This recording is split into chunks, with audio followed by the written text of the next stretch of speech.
al recorrer todo el Antiguo Testamento, nos vamos a dar cuenta de cómo nuestro Dios, con milagros poderosos, siempre satisfizo la necesidad de su pueblo. Hubo una satisfacción de su pueblo a través del tiempo en el Antiguo Testamento. Por ejemplo, cuando Faraón iba con sus ejércitos a destruir a los hijos de Israel, ¿qué es lo que pasó? Dios abrió el Mar Rojo para que pasaran en seco. También Dios, su grande misericordia, su grande poder, proveyó a su pueblo del maná del cielo para que se alimentaran todos los hijos de Israel. Les dio de beber en el desierto. Por la noche, también recordamos, tenían una columna de fuego y de mañana una nube para que les cubriera. También podemos recordar la esterilidad de Sara, no poder tener hijos, engendrar hijos, etcétera y etcétera. Y en el Nuevo Testamento también vemos cómo la luz eterna, o sea Jesucristo, empieza a manifestarse de manera milagrosa al convertir el agua en vino en una boda en Caná de Galilea. Dice la palabra del Señor, el versículo 1, al tercer día se hicieron unas bodas en Caná de Galilea y estaba allí la madre de Jesús.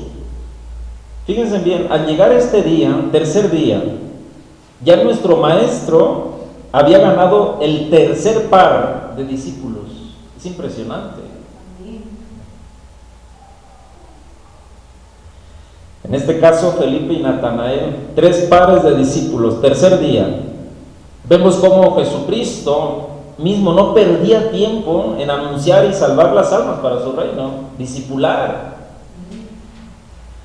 Hoy en este día pareciera ser todo lo contrario, ¿verdad? Se tiene muy poco tiempo para ser discípulos de Jesucristo. Pudiera preguntar, ¿cuánto llevamos en el Evangelio? Uno me podrá contestar menos de un año, algunos un año, más de 5 años, más de 10 años, conociendo el Evangelio. Le puedo decir, bueno, ¿cuántas almas ha llevado a Cristo a las plantas del Señor? ¿Cuántos permanecen en el camino del Señor? Podemos poner 1000 pretextos, hermanos. Imagínense usted 3 días en la vida del Señor Jesucristo, en su ministerio, y ya tenía 3 pares de discípulos, nuestro Maestro, por excelencia. Bendito sea su nombre por siempre. Por eso es que el mandato de Jesucristo a su iglesia, ¿cuál es? Es ir por todo el mundo y predicar el Evangelio a toda criatura. Ir y hacer discípulos de Jesucristo, claro. Allí en Caná de Galilea no encontró tanta oposición como nos muestra la historia, ¿verdad?, de la predicación de su doctrina, como lo fue en Jerusalén. Pero él inició su ministerio, inició sus milagros portentosos que él hace y sabe hacer hasta el día de hoy, porque él es el mismo ayer y hoy y por todos los siglos. Bendito sea su nombre por siempre. Aleluya. En ocasiones también, en nuestro andar diario en Cristo o en el inicio de nuestro ministerio, no existen tantos problemas cuando iniciamos, en ocasiones. Pero cuando el Señor le va llevando a usted cada vez más y más a fondo dentro de la comunión con Él, dentro de su ministerio, empiezan a surgir diferentes obstáculos para su vida. Es cuando usted desea y anhela cada día más profundizar más en Dios. Hay más obstáculos. Pero eso que acontece verdaderamente es una gran oportunidad de crecimiento y de madurez en Cristo. Glorias sean dadas a nuestro Dios por las pruebas. Glorias sean dadas al Señor por las tentaciones. Si no, no crecemos y no maduramos en Él. ¿Cuántos han tenido obstáculos en su vida? Pero la otra pregunta es, ¿cuántos son victoriosos en Cristo? Amén. Gloria a Dios, aleluya. Dice su palabra, somos más que vencedores por medio de aquel que nos amó. Esto es Jesucristo. Aleluya. El versículo 2 dice: y fueron también invitados a las bodas Jesús y sus discípulos. Fíjese, aquí el apóstol Juan no hace mención de ello, ¿verdad? Pero podemos inferir que María probablemente tenía parentesco con la familia que realizaba la boda. Es una inferencia solamente. ¿Por qué? Bueno, ella había sido invitada a esa boda, había tenido la invitación, y en ese espíritu servicial que ella tuvo, es la que se da cuenta primero que el vino se había terminado. Estaba al pendiente de las cosas. Por eso es que se infiere en ello, ¿verdad? También se infiere, otra inferencia, que José ya había dormido, ¿verdad? O muerto, vaya. Porque no se menciona en la escritura. Solo son inferencias. Lo que me impresiona es que Jesús aceptó, escuchen bien, la invitación en ir a ese lugar, a esa boda. Si a usted lo hubieran invitado, ¿qué hubiera contestado?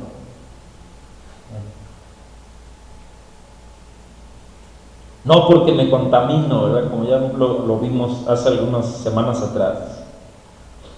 Y entonces la otra pregunta es, si se va a contaminar, ¿cómo va a ser luz en medio de las tinieblas? ¿Ven?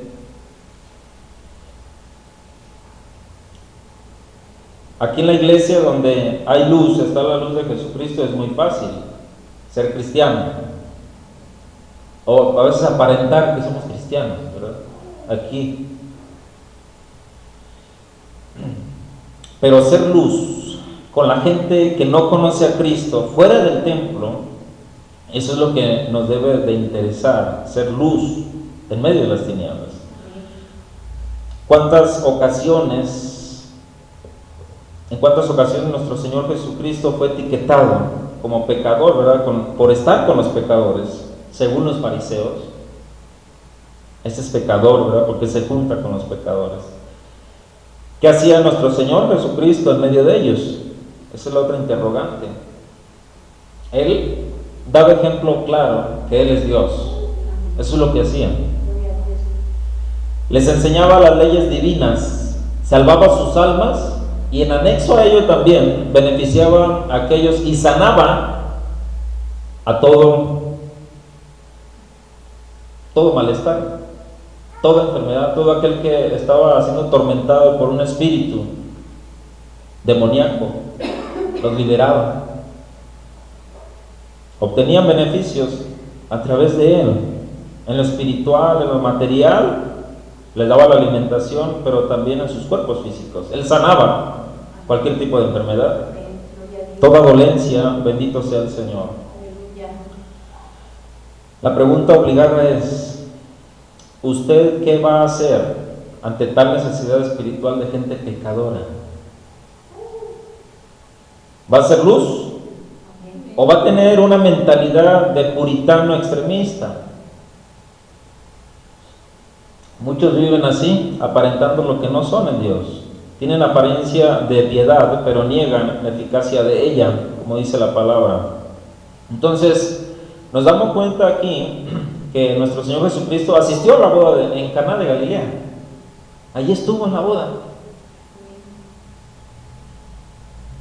Y sigue diciendo su palabra en el versículo 3: y faltando el vino, la madre de Jesús le dijo: no tienen vino.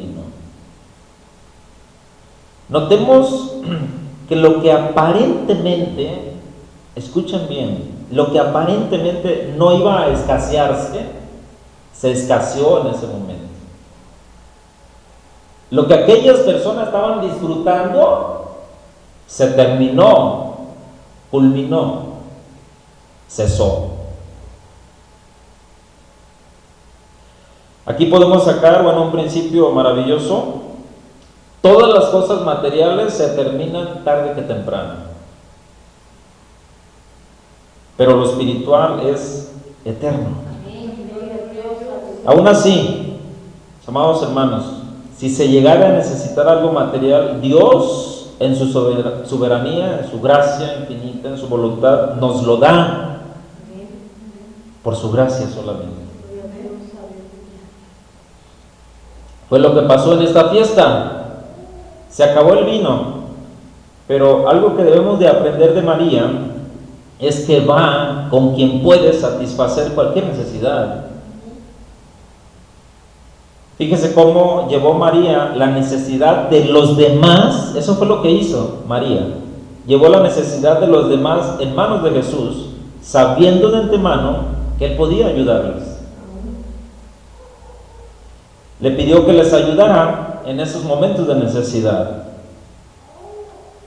¿Cuántas veces ha llevado la necesidad usted de su familia ante Dios?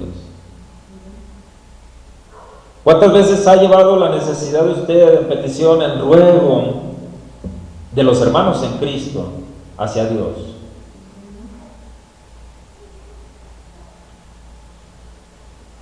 ¿Con quién va usted en momentos de necesidad, sea cual sea lo que esté pasando hoy en este día? Cuando se agotan todos los medios para solucionar lo que está viviendo, ¿a quién va? ¿A quién acude usted, hermano, hermana? Hay que ir con el que todo lo puede. Esto es Jesucristo, el Todopoderoso, el que sigue haciendo milagros. Aleluya. Dice su palabra: pedid y se os dará, buscad y hallaréis, llamad y se os abrirá, porque todo el que pide recibe, el que busca halla, y el que llama se le abrirá. Esa es la promesa para cada uno de nosotros. ¿Por qué faltaría el vino en esa boda? Probablemente, no calcularon bien la cantidad que iban a necesitar, que iban a ocupar, y se escaseó. Versículo 4, dice la palabra del Señor, sigue diciendo: Jesús le dijo: ¿qué tienes conmigo, mujer? Le pregunta. Aún no ha venido mi hora. En otras palabras, nuestro Señor Jesucristo le dice a María: esto no es asunto de tu incumbencia. Eso es lo que le dice. En otras palabras, deja a los novios, ¿verdad? A ver qué hacen ellos, o sus mismos padres. ¿A ti qué? Eso es lo que le dice. ¿Qué tienes conmigo, mujer? Notemos cómo Jesús le responde esto haciéndole ver que la obediencia era en primer lugar ¿a quién? ¿A ella? No, al Padre Celestial. La voluntad de Dios, amados hermanos, en Cristo está por encima de cualquier cosa. De Él, la voluntad de Él, lo que Él quiere que hagamos en Él para su gloria. ¿Hacia dónde le lleva el consejo de su madre? ¿Hacia dónde le puede llevar cometer quién sabe cuántas acciones el consejo de un padre, de un hermano, de un tío, de un pariente? ¿Hacia dónde nos puede llevar, hermanos? En faltarle a Dios, no cumplir la voluntad de Dios.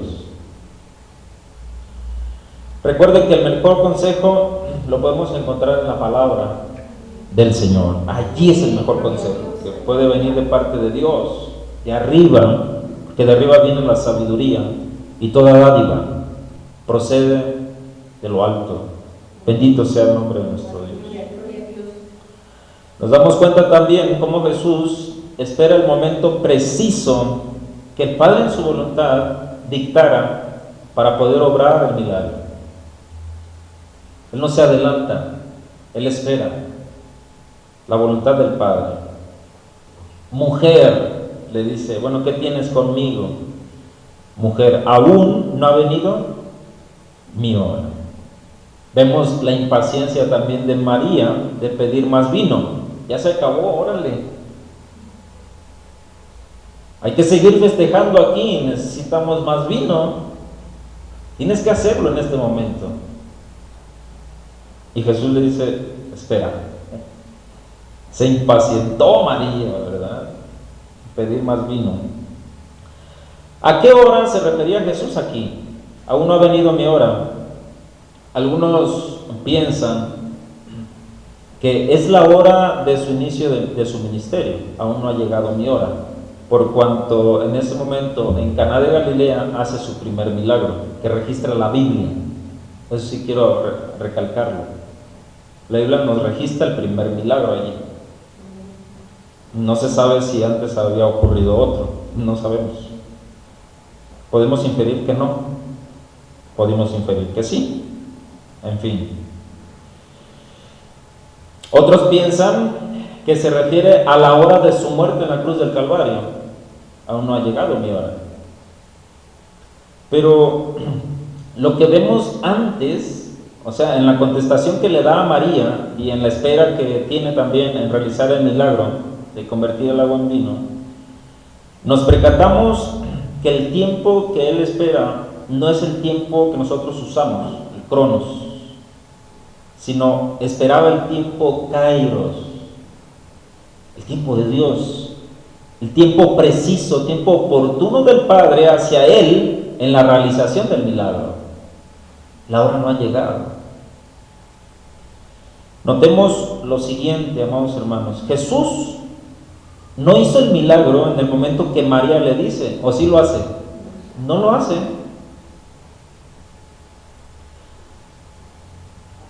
María le dice pues, que ya se estaba escaseando el vino. Él no hace nada, sino que dejó que llegara una situación muy extrema. Escuchen bien, una situación muy extrema para que él hiciera el milagro. Posiblemente también nos pase lo mismo en ciertas ocasiones. Como dice el dicho, ¿verdad? No sentimos lo duro, sino lo tupido, ¿verdad? Una tras otra. Pues ¿sabe qué es lo que está haciendo el Señor? El Señor va a actuar en el momento oportuno a su necesidad, en el momento preciso. Y eso fue lo que le pasó a esta familia y en la boda, en esa boda que estaban realizando allí, conviviendo. Y en ese convivio se escasea el vino. ¿Cómo estaría esta familia? Todos, yo creo que hasta se agarraban el cabello de saber qué vamos a hacer. Corrían de un lado a otro. ¿Quién sabe qué haría esta familia? ¿Cómo estaría esta familia en esa situación muy extrema? ¿Estarían tranquilos al ver la necesidad que tenían? La respuesta es no, estaban tranquilos a ver la necesidad en ese momento. Versículo 5, sigue diciendo la palabra del Señor. Su madre dijo a los que servían, haced todo. ¿Haced qué dice? Todo, todo. Es una palabra muy clave allí. Haced todo lo que os dijere. ¿Os dijere quién?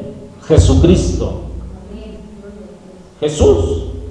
Fíjense, con esta expresión de María, hacer todo lo que os dijere, no da cabida en pensar que ella quiso la adoración, ¿o sí?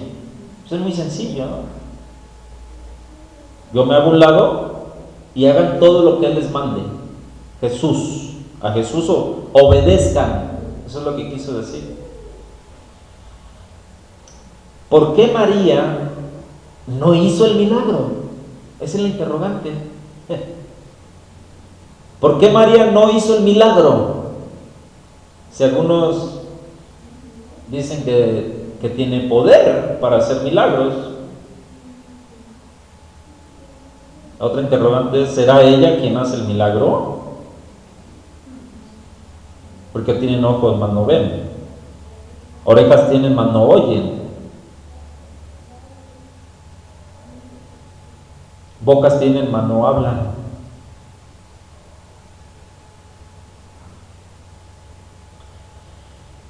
¿Por qué María no hizo el milagro en ese momento al ver la necesidad?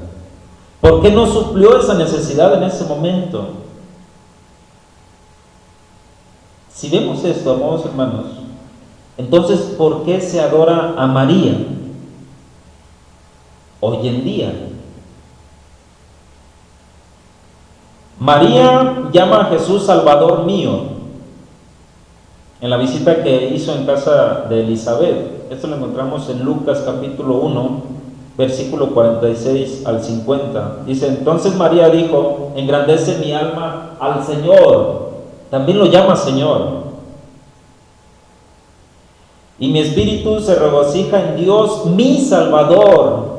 ¿Sí? Lucas capítulo 1, versículos 46 al 50. Porque ha mirado la bajeza de su sierva. Pues he aquí, desde ahora me dirán bienaventurada todas las generaciones, porque me ha hecho grandes cosas. ¿Quién? El poderoso. Santo es su nombre. Ella lo declara, María. Versículo 50. Y su misericordia es de generación en generación a los que le temen. Aleluya. Son declaraciones de María. Lo que podemos ver en este versículo es que María les pide a los sirvientes obediencia hacia Jesús de manera total. Eso es lo que observamos. Que no pusieran objeciones. ¿Usted hace todo lo que le manda hacer el Señor sin objeción? Así como los sirvientes dispuestos, ¿verdad? A todo. ¿Sí o no? Ahí está la Biblia. Todo. Todo lo que Él mande, obedezcan, dice María.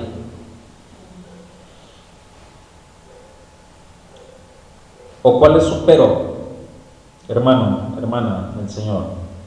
¿Cuál es su oposición a la ley de Dios para usted? ¿Cuál es? Aunque en ocasiones nos parezca descabellado lo que el Señor nos pide, tenemos que hacerlo. Señor, ¿cómo voy a amar al que me aborrece? Es un mandato de Él. Tenemos que amar a los que nos aborrecen, hermano. Ora por el que te maldice. Tenemos que orar por el que nos maldice. Por aquel que nos odia, por él tenemos que orar. Qué tremendo, ¿verdad? Aunque no lo quieran. Si te dan en una mejilla, pon la otra. Pon otra mejilla para que te den otro más. Pareciera ser a la mente humana algo descabellado, algo fuera de lo normal, lo común, pero es lo que pide Dios.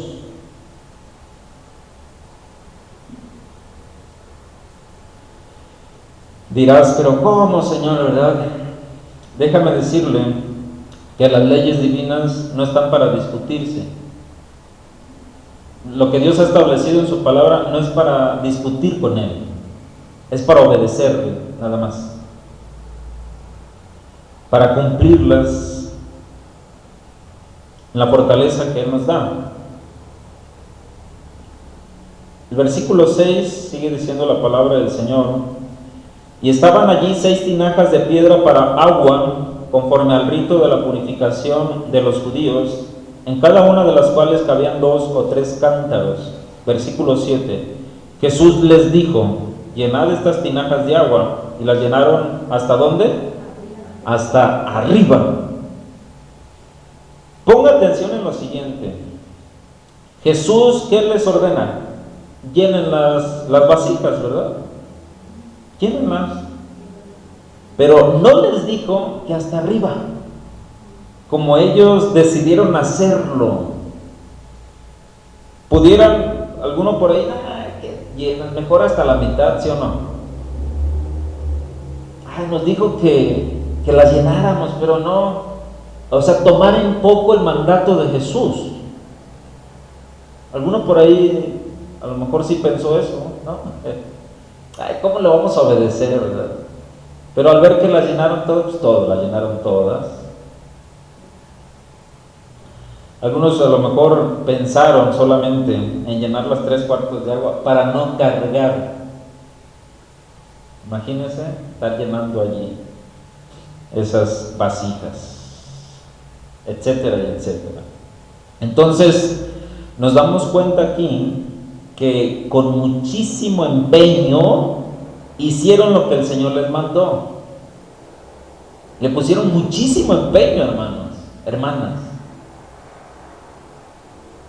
Tuvieron muchísimo valor en lo que el Señor les dijo.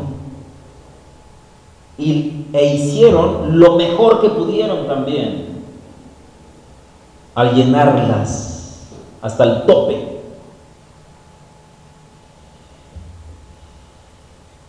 ¿Usted con qué actitud hace las cosas que el Señor le dice que haga?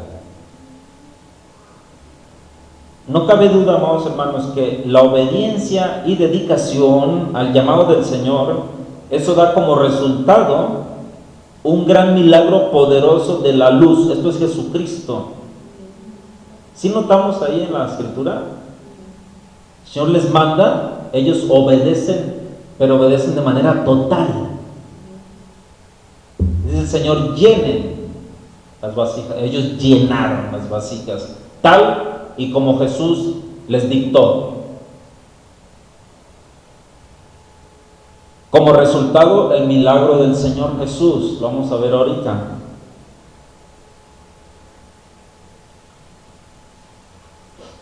Queremos seguir viendo verdaderamente la mano del Señor moviéndose de manera especial en nuestra vida.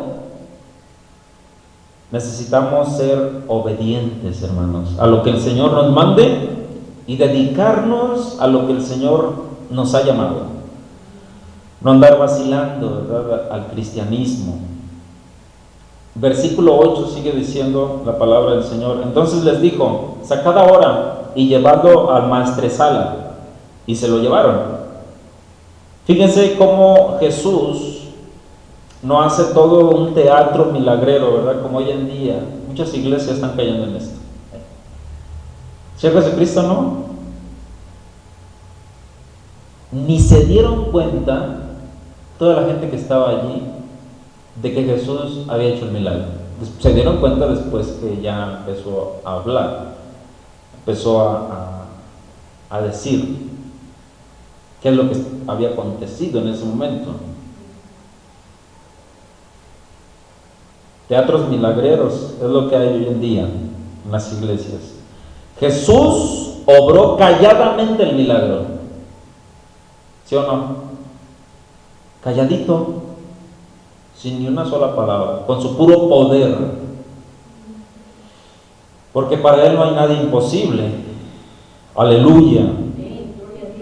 Obró calladamente el milagro. No pidió que pactaran con Él, ¿o sí? No pidió que pactaran con Él, no vemos en la Escritura. No pidió que se le pagara el milagro, ¿o sí? Tampoco. Como hoy en día venden los milagros. Fue todo lo contrario en Jesús. Obró el milagro sin ruido. No hizo ruido. Ahora bien, ¿qué milagro ha hecho el Señor en su vida, en la vida de usted?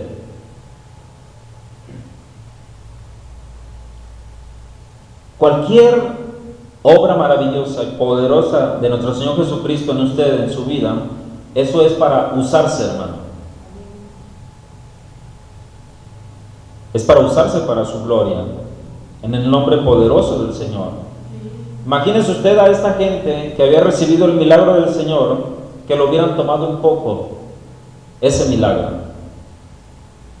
que no le hubieran dado uso a lo que Dios había hecho. Qué incongruente, ¿verdad? Estaban buscando ese milagro, y cuando son beneficiados por el Señor, no usarlo, pues es algo que no concuerda. ¿Qué hubiera pasado con ese rechazo a lo que Dios hace allí en esa boda? Algo estoy seguro que el Señor ha hecho en su vida personal, algún milagro. Hay que usarlo, hermano, usarlo para evangelizar, hermana, evangelizar al mundo para la gloria del Señor. Todo lo que el Señor obra en su gracia hacia nuestra vida, lo hace con un fin, y es para que su nombre sea exaltado entre todas las naciones y para ser testigos de su gran poder. Bendito sea su nombre por siempre. Versículo 9, sigue diciendo la palabra del Señor. Cuando el maestresala probó el agua hecha vino, sin saber él de dónde era, aunque lo sabían los sirvientes que habían sacado el agua, llamó al esposo, versículo 10, y le dijo: todo hombre sirve primero el buen vino, y cuando ya han bebido mucho, entonces el inferior, mas tú has reservado el buen vino hasta ahora. Démonos cuenta cómo el Señor de los señores siempre hace las cosas mejores, que rebasan muchas de las veces nuestras expectativas. Ese es nuestro Dios. Las cosas mejores las hace Dios. Cuando parece que el problema, la circunstancia es muy preocupante, cuando se terminan todos los medios humanos, es cuando entra la mano poderosa del Señor y toma su asunto para darle una mejor solución, más de lo que puede imaginar usted. Ese es Dios. A todos, bueno, pues les sorprendió, ¿verdad? Les cayó de sorpresa cómo era un mejor vino que el primero. ¿Sí o no? Lo vemos ahí en la palabra. Algo delicioso. Lo que había ocurrido es que el dueño del átomo, bueno, en este caso, la composición de la molécula del agua, que es H2O2, 2 átomos de hidrógeno y 1 átomo de oxígeno. El dueño de la molécula había convertido la molécula del agua a una molécula de vino muy excelente. Ese es el Todopoderoso, ese es nuestro Dios. No es como ahora, que hacen trucos para engañar a la gente. Me acordé, ¿verdad? Ahí en YouTube, según un hombre de Guatemala, hace un truco allí para engañar a la gente que estaba convirtiendo el agua en vino. Eso es mentira. ¿Qué le va a estar interesando al Señor hoy en nuestros tiempos convertir agua en vino? Lo que al Señor le interesa hoy en día es salvar a las almas para la gloria de su nombre, no con trucos. Ahora, ¿cómo iba el Señor Jesucristo a hacer un truco si las vasijas estaban llenas hasta el tope, llenas completamente? No había opción de poderle meter algún truco allí, como hoy lo hacen. Versículo 11, sigue diciendo la palabra del Señor. Este principio de señales hizo Jesús en Caná de Galilea y manifestó su gloria, y sus discípulos creyeron en él. Nosotros creemos que Jesucristo es el sanador de nuestros cuerpos mortales cuando estamos enfermos. Es un punto doctrinal de nosotros, bíblicamente. También creemos en los milagros que el Señor hace hoy en día. También creemos eso. Pero nunca daremos mayor énfasis a los milagros que a la salvación del alma. Eso grábeselo bien en su cabeza, en su mente, en su corazón, en su alma. Nunca un milagro va a ser más importante para Dios que la salvación del alma. Puede sanar de cualquier enfermedad, sí, pero a los años se vuelve a enfermar esta persona y va a morir de un modo o de otro. Puede resucitarlo, sí, también, pero posteriormente, después de resucitado, tal persona va a morir. La salvación del alma es eterna. Es el énfasis mayor de nosotros en nuestra predicación.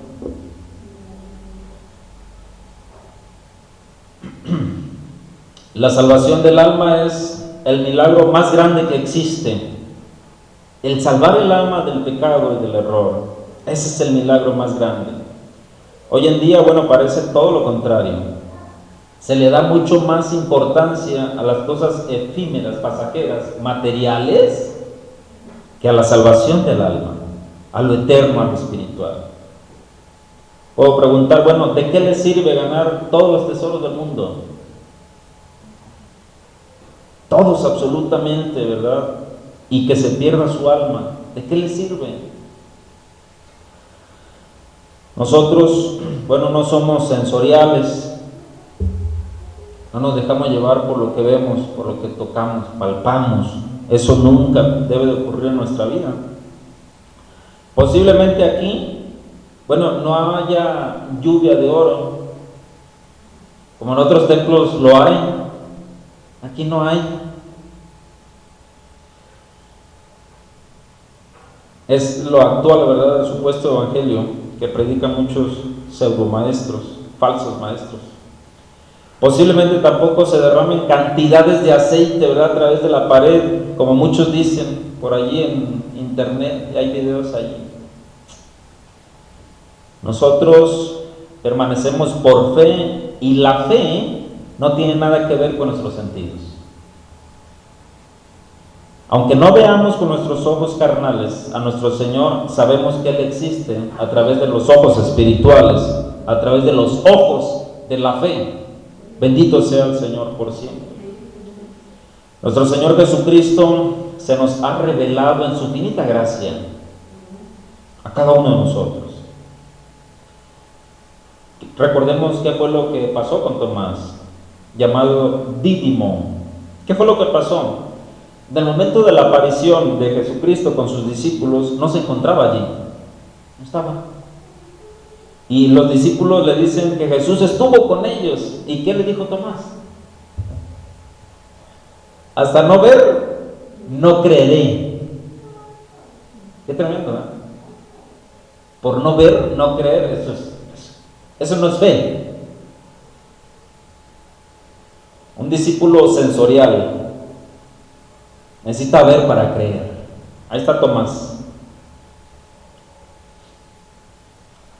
Mientras que yo no vea a Jesús, ahí está la vista, y meta mi dedo en el lugar de los clavos, ahí está el tacto, no voy a creer.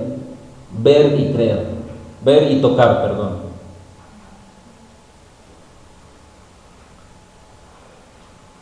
Un discípulo sensorial e incrédulo, Tomás. Sin embargo, amados hermanos,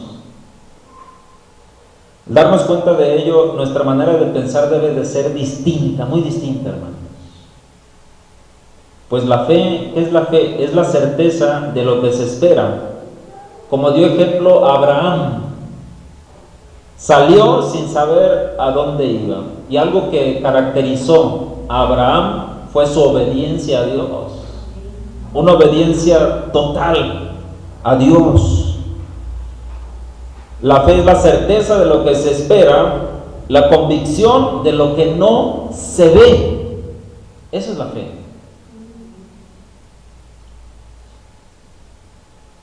No perdamos el tiempo, amados hermanos, en otras cosas que no vale la pena, y hagamos discípulos de Jesucristo. Si el Señor en su soberanía manifiesta su gran poder milagroso, bueno, será para que Él reciba toda la gloria y toda la alabanza que le pertenece exclusivamente a Él, a nuestro Dios. De todas maneras, aún si no lo hiciera, seguirá recibiendo toda la gloria y la exaltación, aunque no hubiese milagros portentosos. Él seguirá recibiendo toda la alabanza, toda la honra, toda la gloria y el poder por los siglos de los siglos. Está en su soberanía el hacer grandes cosas de Él, porque no lo hace el hombre, lo hace Él a través de su iglesia. Aleluya.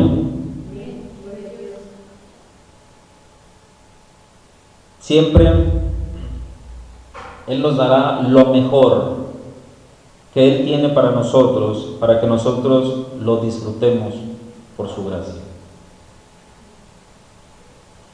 No nos desesperemos en todo lo que nos pasa. Dios se ocupa de nuestra necesidad.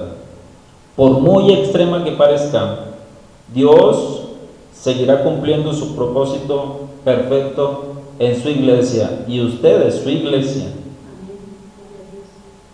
Seguirá el Señor cumpliendo su propósito perfecto en usted. Por lo tanto, prediquemos siempre el Evangelio poderoso del Señor, que Él puede operar en el alma. El milagro más grande de todos los tiempos es la salvación del alma. Que nuestro Dios, que hace grandes milagros, siga actuando dentro de su iglesia, siga guiando a su pueblo, siga manifestando su gracia sobre cada uno de nosotros.